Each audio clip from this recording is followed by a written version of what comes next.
여러분 반갑습니다. 오늘은 동양의 고대 문헌으로 보는 하나님 섬김이라는 제목으로 이야기를 나눠볼까 합니다. 동양의 고대 문헌을 통해서 고대 동양에서 섬겼던 주물주 하느님이 서양의 창조주 하나님과 동일한 분이라는 증거를 찾아보도록 하겠습니다. 동양의 고대 역사를 통해서 동서양 사람들이 한 사람의 후손인가 하는 내용에 대해서도 알아보겠습니다. 지구상에 존재하는 종교의 두 계보, 첫 번째는 창조주 하나님을 섬기던 사람과 또 하나님을 섬기다 변질된 부류, 두 번째로는 사람이 만든 태양신을 섬기는 종교에 대해서 알아보도록 하겠습니다. 그리고 하나님을 섬기던 신앙이 역사 속에서 어떻게 계속 변질되어 가는가, 이거에 대해서도 확인하도록 하겠습니다. 자, 먼저는 여러분들이 지도를 하나 보시는데요. 지금은 진화론의 영향으로 지구가 아주 오래됐다고 생각하는 교육을 받아왔기 때문에 여러분들이 지구가 아주 오래된 것으로 생각하는데, 자, 이 지도를 보시면은요, 노아 홍수 후에 사람들이 이동했던 것들을 확인할 수 있습니다. 자, 여기 보시면은 여러 가지 색깔이 칠해져 있는데 그 색깔 칠해진 곳에는 사람들이 들어가 산 지가 얼마 안 됐습니다. 지구에 존재하는 땅 면적의 6분의 1이나 되는 러시아는 AD 862년경에 나라가 생겼습니다. 물론 이제 남쪽에는 약간의 사람들이 살았었지만 북쪽에는 노아 홍수로 인해서 수천 년간 빙하가 있었기 때문에 사람들이 살 수 없었던 거죠. 그리고 북해 3국 역시 마찬가지로 AD 1200년경에 국가가 세워졌다는 것들을 알고 계실 것입니다. 아메리카 1492년에 신대륙이 발견됐지만 그 전에도 사람들이 살고 있었습니다. 그 원주민들은 BC 1500년경에 최초로 이동하기 시작했고 아시아 쪽에서 AD 3세기부터 7세기 사이에 본격적으로 이동했다고 자기들이 가지고 있는 그림 토판 문헌들에 기록되어 있어서 자신들도 배우고 그런 역사들을 알고 있습니다. 그리고 유럽인들이 1620년경부터 본격적으로 이동하기 시작했습니다. BC 1500년 전에는 현대인들은 살지 않았다는 것이죠. 오스트레일리아 AD 1770년에 원주민 30만 명이 살고 있었습니다. 로마 BC 1500년경에 로물루스 형제가 최초로 들어가서 BC 1000년경에 나라가 생겼습니다. 이것은 인구 증가가 아주 빠르다는 것을 보여주고 있습니다. 그리고 남아프리카 중부는 AD 1000년경부터 생기기 시작했고 남단은 그 후에 아주 후에 이제 나라가 생기기 시작했습니다. 이런 것을 볼 때 색깔이 칠해지지 않는 부분에서 사람들이 이제 먼저 몰려 살기 시작했는데 바벨론에서부터 인류 이동한 것들이 보여지고 있습니다. 인구 증가가 얼마나 빠른지 한번 보도록 하겠습니다. 돌도끼 이야기가 있는데 실제로 우리나라 김씨만 보더라도 2000년밖에 안 됐는데 김씨의 최초 조상은 BC 150년경부터 시작됐습니다. 우리가 이제 성씨를 언제 생겼는지 그걸 알고 있는 성씨들을 한번 보면서 이야기를 하겠습니다. 우리나라의 최초의 김씨는 BC 150년경으로 이야기가 되고 있는데 지금 현재 1000만 명이 넘었습니다. 그러면은 인구 증가가 얼마나 빠른가요? 정말로 빠른 것이죠. 그리고 우리나라의 이제 그 성씨 본관 순위 1위부터 333위까지 이렇게 이제 있는데 그 통계 중에서 고려시대에 생겨난 성씨가 있습니다. 다른 성씨에서 이제 분가되어 나온 성씨인데 고려시대에 생겨난 10개 성씨를 보면 대략 그 후손들이 20만에서 60만 명 정도 됩니다. 그렇게 봤을 때 오스트레일리아 1770년경 원주민이 30만 명이라고 보면 오스트레일리아에 처음으로 사람이 들어간 것은 1000년 정도밖에 되지 않았다는 것을 짐작할 수 있습니다. 자, 우리나라 인구를 한번 보겠습니다. 1900년대 인구가 1900만이었는데 현재 7000만 명이 넘었습니다. 이거는 100년마다 3.5배 정도 이렇게 늘어난 것이죠. 근데 이제 감소 요인이 아주 많았습니다. 일제 36년 수탈이 있었지, 6.25 사변이 있었죠. 북한 300만 아사 뭐 이런 게 있었죠. 그리고 이제 인구 증가 속도로 보면 지구 연대가 아주 짧다는 것을 알 수 있는데 1900년대 인구가 10억에서 19억 명 정도밖에 안 됐어요. 그런데 현재 76억 명으로 늘어났습니다. 여러분들이 인구 증가 속도가 얼마나 빠른지를 한번 연구해 보시고요. 다시 이 지도를 보시면 실제 지구상에 인류 이동이 시작됐던 그 시간이 얼마 되지 않았다는 것을 쉽게 알 수 있습니다. 그런데 왜 언제부터 인류 이동을 했는가? 인류 이동이 시작되기 500년 전에 노아 홍수가 있었다고 이야기를 합니다. 그 노아 홍수가 있고 나서 처음으로 바벨론에 지금 이라크 지역인데 그쪽으로 내려와서 거기서부터 시작해서 점차 인구가 퍼져나갔습니다. 그런 것들이 이제 성경에 나와 있는데, 노아 홍수 이전의 이야기에 대해서 성경이 나와 있습니다. 성경이 어떻게 나와 있냐면은, 노아 홍수 이전에는 사람이 전 세계에 걸쳐서 살고 있었습니다. 하나님께서 창조한 사람들이 살고 있었는데, 아담의 후손들이 살고 있었는데, 그들이 아주 포악해져서 하나님이 그들을 홍수로 멸망시켜 버리셨죠.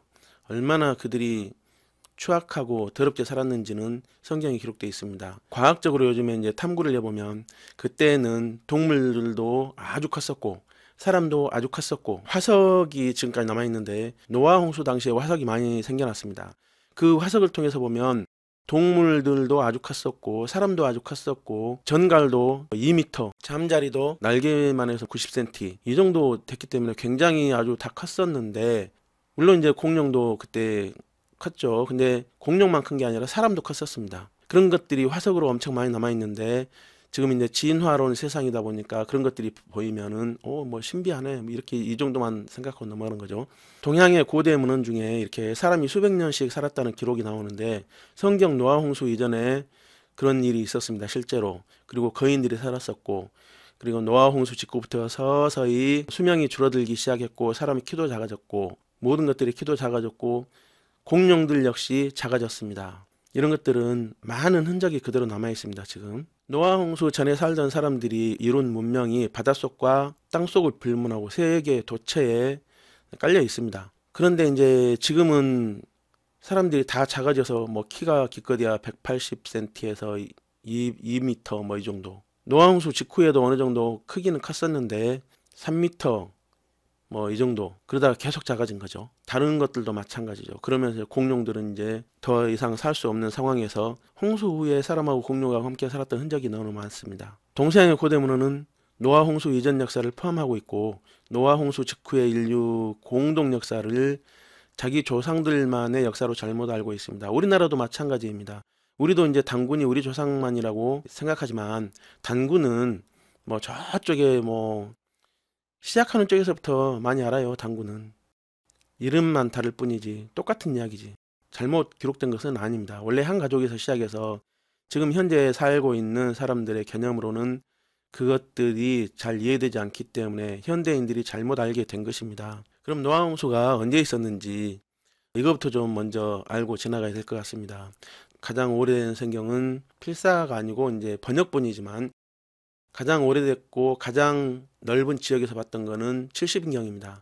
이 70인경이 이야기하는 거는 노아 홍수는 BC 3290년, 그리고 아담은 BC 5532년, 오차가 뭐 한 150년 정도 있을 수는 있어요. 그리고 어떤 분들은 여기에 이제 성경에 기록되지 않는 분들도 있다고 이제 얘기를 하는데, 그런 사람들 의견을 받아준다고 해도 뭐 1000년 이상 더 늘어났겠어요? 그렇지는 않았다고 봅니다. 그래서는 저는 70인경 기준으로 말씀을 드리겠습니다. 그러면 70인경 기준으로 볼 때는 인류 이동은 언제 했냐면 벨레게 때 BC 2758년, 플러스 마이너스 연도 오차는 있지만 거기서 그때 정도 인류 이동이 있었다고 보는 것이죠.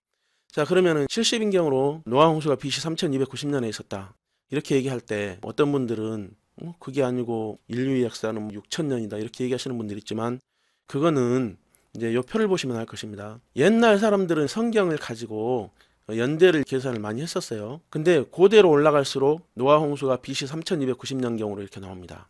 6000년 역사로 계산되어 나오는 경우는 AD 700년 이전에는 한 건도 없었습니다. 그러면은 그 동안에 여러분들이 알지 못하는 뭔가 있었다는 것입니다. 이거를 자세히 알기 위해서는 성경 사분학을 공부해야 되는데, 지금 우리가 가지고 있는 성경 중에서 가장 권위 있는 성경은 70인경입니다. 예수님 당시에 예수님도 이 70인경을 보셨고 예수님 제자들도 70인경을 봤습니다. 로마가 지배하고 있는 모든 땅에서는 이 70인경으로 성경을 봤었습니다. 유대인들 회당이 다 있었기 때문에 성경이 빛이 되어 있었던 거죠. 옛날에 사본이 세 가지가 있었습니다. 70인경 전에 히브리어 사본이 세 가지가 있었는데 그 사본들은 지금 없어졌다고 보는 것이고, 실제 가장 오래됐다고 보는 것은 70인경. 사마리아 사본은 모세 오경만 봤기 때문에 그 사마리아 사본으로 계산을 해내는 것은 정말 어렵습니다. 노아 홍수가 BC 2998년이다. 그러면 이거하고 저 위에 거하고 거의 비슷하다고 봐야 됩니다. 왜? 이 아래가 1300년 오차가 나기 때문에. 거의 비슷하죠. 3290년. 노아 홍수는 BC 3290년에 있었다고 보는데, 그럼 이게 왜 이렇게 돼버렸냐? 말씀드리기 굉장히 조심스러운 건데요. 유대인들이 70인경을 보니까 예수님이 하나님인 것이죠. 고대부터 이 땅에 오시기로 하신 그 하느님, 아담이 이길 수 없었던 뱀을 통해서 역사하는 사탄을 이겨줄 수 있는 그 존재가 하늘에서 오신다고 돼 있어요. 근데 그 분이 누구냐면 하느님이라고 해요. 하느님. 삼위일체 하나님, 삼위일체 하나님 중에 성자 하나님이 이 땅에 오신다고 성경이 되어 있습니다. 그 성자 하나님이 이 땅에 오셨는데 예언되어 있기에 그분이 오셔도 못 알아볼 것이라고 되어 있습니다. 유대인들의 절기, 우리 같으면 설, 추석 이런 명절들 있죠. 그 절기를 통해서 이 땅에 오시기로 된 성자 하느님이 이 땅에 오시면 유대인들이 알아볼 수 있도록 훈련시키는 것입니다. 성막과 성전 제사를 통해서도 그분이 이 땅에 오시면 알아볼 수 있도록 훈련시키시는 거 있는데 유대인들은 그걸 잘 모르고서 그분을 죽였습니다. 그리고 나서 나중에 보니까 이제 기독교인들이 그분이 하느님이다. 그 성경에 예언되어 있던 이 땅에 오실 하느님이다. 얘기를 하니까 안 믿어지는 거예요. 그래서 유대인들이 그것을 이제 바꿔버리기 위해서 성경을 세 가지를 번역했습니다.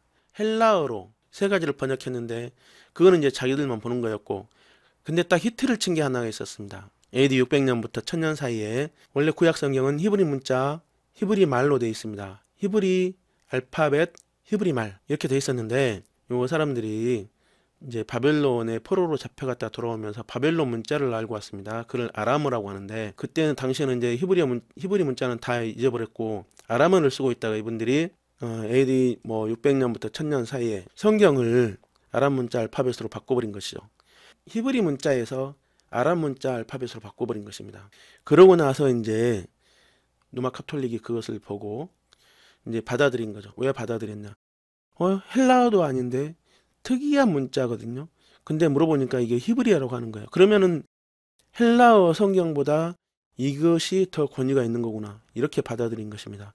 근데 이제 거기에 뭐가 이제 문제가 있냐면 유대인들은 이제 그 예수님이 하나님이라고 하는 거를 지워버리기 위해서 말을 약간씩 바꾼 데가 몇 군데 있습니다. 많지는 않아요. 그리고 아브라함이 100년의 아들을 낳았는데 기적이라고 하는데 그 전 사람들을 보니까 다 100년 이상 200살 넘어서도 아들을 낳고 뭐 이렇게 되니까 그거를 정확히 100년씩을 다 줄여버렸습니다. 죽는 날은 똑같지만 아이를 낳은 해는 100년을 깎아가지고 뭐 200살에 아들을 낳았다 그러면 100살에 낳았다 이렇게 만들어버리고 이제 그래서 이제 죽는 해는 똑같이 만들어 놨습니다. 이게 이제 그 100년 차이 나는 사람이 12명 그리고 몇십 년 차이 나는 사람이 2명 이렇게 돼 있습니다. 탐정이 아니래도 여러 문헌들을 참고했기 때문에 여기 밑에 뭐 헬라어 성경이나 이렇게 윤철민 창조과학 세대주의 창조과학은 세대주의적으로 성경을 해석하지 않습니다. 여기는 뭐 잘못 아시는 것 같은데 그렇지만 이분이 또 써놓은 책에 보면 이런 내용들이 있어서 참고했습니다.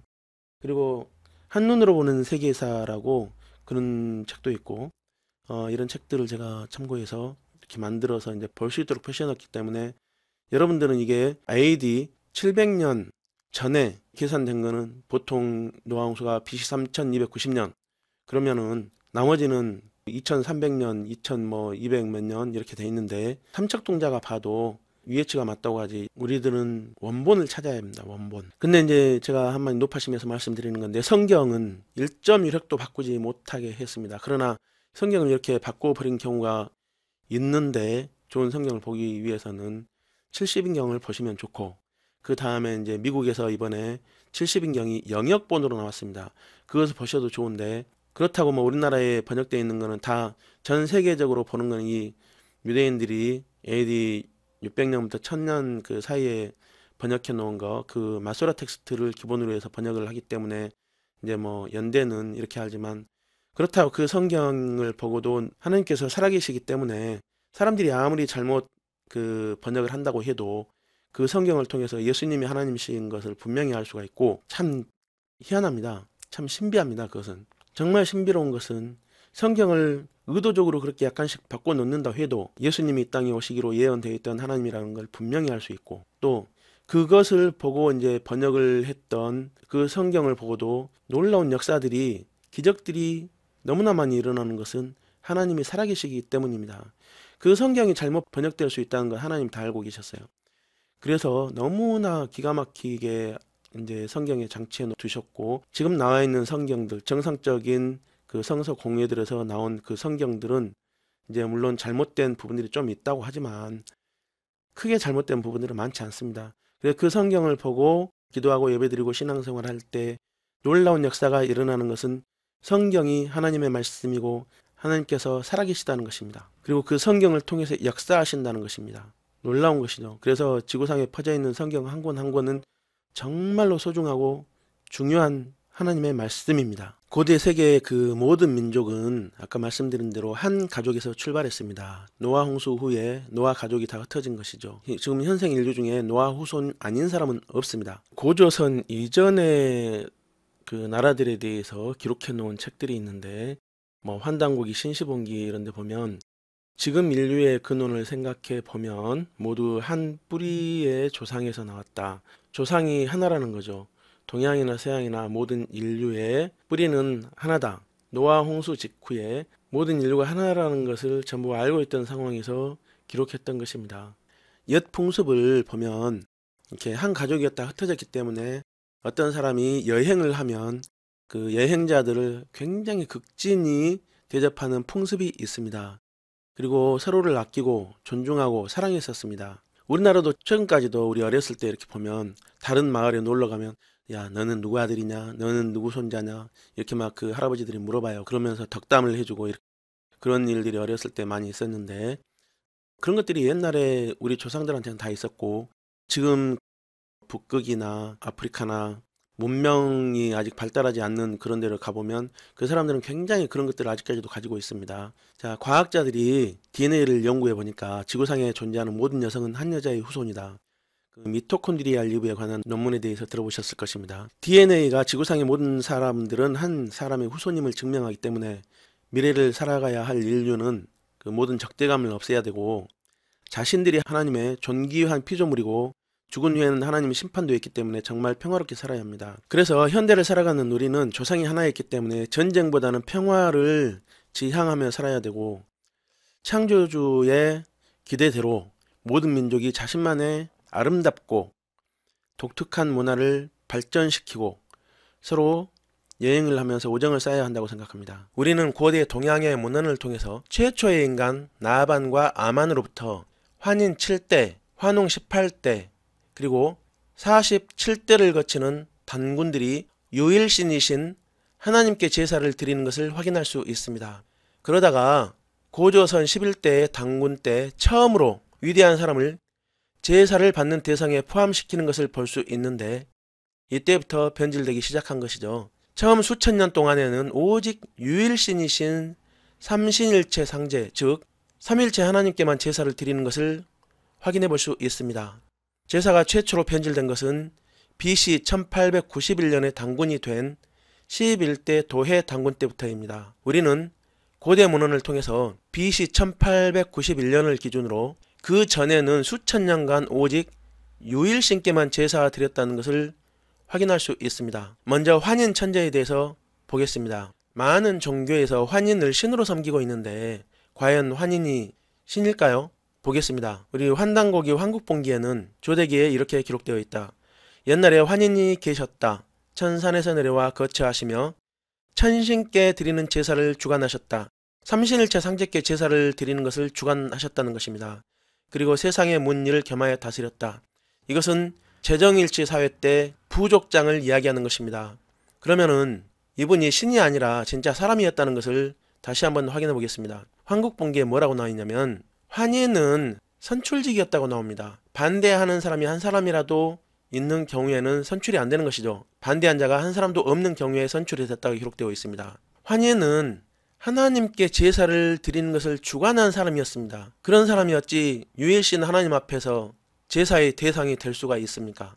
제사의 대상은 오직 유일신이신 하나님뿐입니다. 사람은 제사의 대상이 될 수 없습니다. 다음 환웅입니다. 삼성기전에 보면 환웅 천왕에 관한 기록이 있는데 371을 택하여 상제님께 제사 지내고 바깥일을 꺼리고 삼가 문을 닫고 수도를 하였다. 삼신일체 상제께 제사 지내는 일을 얼마나 지극정성으로 준비하고 제사를 지냈는지 확인할 수 있습니다. 그리고 사망 광경본기에 보면 화농천왕이 비서갑에서 순행하며 제사를 지낼 때 100명을 칼로 무장시켜서 제단 밑에서 늘어서서 지키게 했다. 삼신일체 상제님께 천제를 드리러 올라갈 때 의장이처럼 성대하고 엄숙하였다. 화농천왕이 하나님께 소를 잡아서 제사를 드릴 때 군인들이 밑에서 100명이 늘어서서 도열을 했다는 것이죠.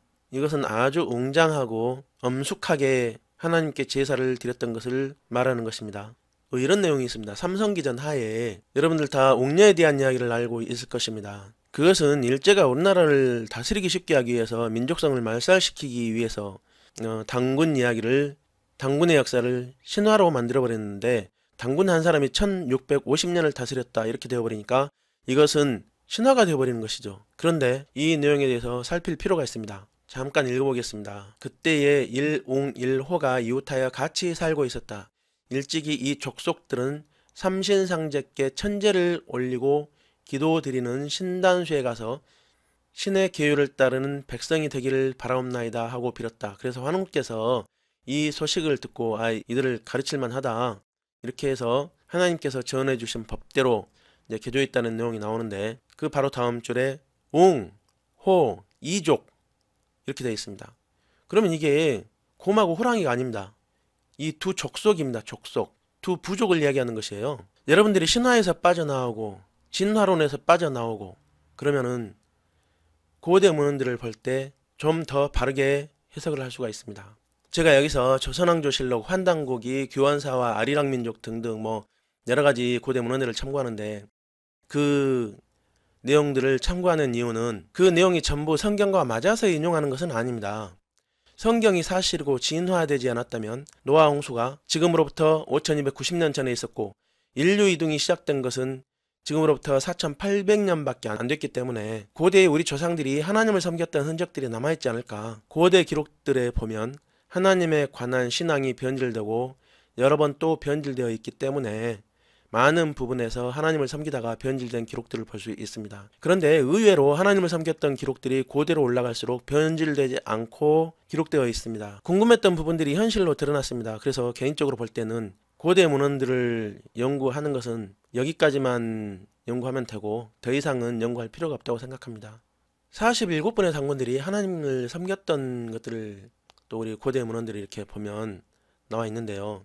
1대 당군 왕건부터 47대 고열가 당군까지 모든 당군들이 높은 산에서 소를 잡아서 하나님께 제사 드렸던 기록들이 있습니다. 자, 여기 표를 하나 보시는데요. 7대를 거치는 환인, 18대를 거치는 환웅, 47대 당군들 전부 다 하나님께 제사를 지냈습니다. 그런데 BC 1981년 11대 도예해 당군부터 환웅상을 설치하면서 제사가 변질되기 시작했습니다. 다 그런 건 아니고요. 11대 도예 당군, 16대 위나 당군, 33대 당군, 47대 당군, 이 당군들이 이제 변질되게 제사를 지냈던 것이죠. 그리고 제사에 관해서 제가 1시간 동안 다른 과목에서 다룰 텐데요. 우리나라에 조상 제사가 들어온 것은 중국 남송 주자로부터 시작하는데 AD 1200년경입니다.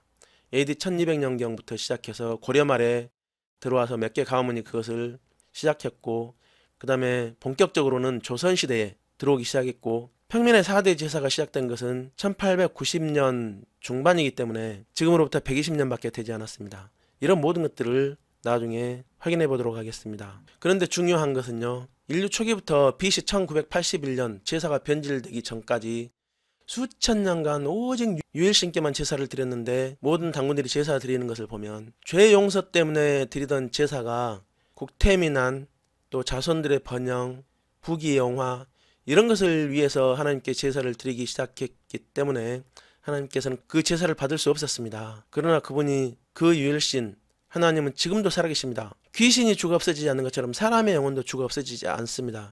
그런데 하물며 하나님께서 어떻게 죽어 없어지시나요? 그런 일은 절대로 없습니다. 조상들이 직접 오셔가지고 제사를 진짜 받는다면 365일 계속 드려야 되는 것이에요. 그런데 그 제사를 조상님들이 오셔서 받는 게 아니라 귀신들이 자기 조상인 것처럼 위장해서 와서 그 제사를 받기 때문에 그 귀신들한테 제사를 드리면 그 악한 귀신들에 끌려서 지옥으로 들어가게 되는 것입니다. 그래서 제사를 드리지 못하게 하는 것입니다. 이 지구상에서 오직 제사의 대상은 유일신이신 창조주 조물주 하나님 한 분밖에 없습니다. 그리고 그분은 다른 어떤 존재한테 제사 드리는 것을 절대적으로 반대하시는 것입니다. 그리고 제사를 드리는 사람들에게 계속 벌을 주시기 때문에 제사를 드리면 드릴수록 계속 가난해지는 것입니다. 유교 사회 500년 동안 우리나라가 얼마나 가난했는지 조선에 관한 기록들을 보시면 어느 한때 어느 한 동네에서 사람들이 굶어 죽지 않는 때가 없었습니다. 그것은 분명히 아셔야 할 것입니다.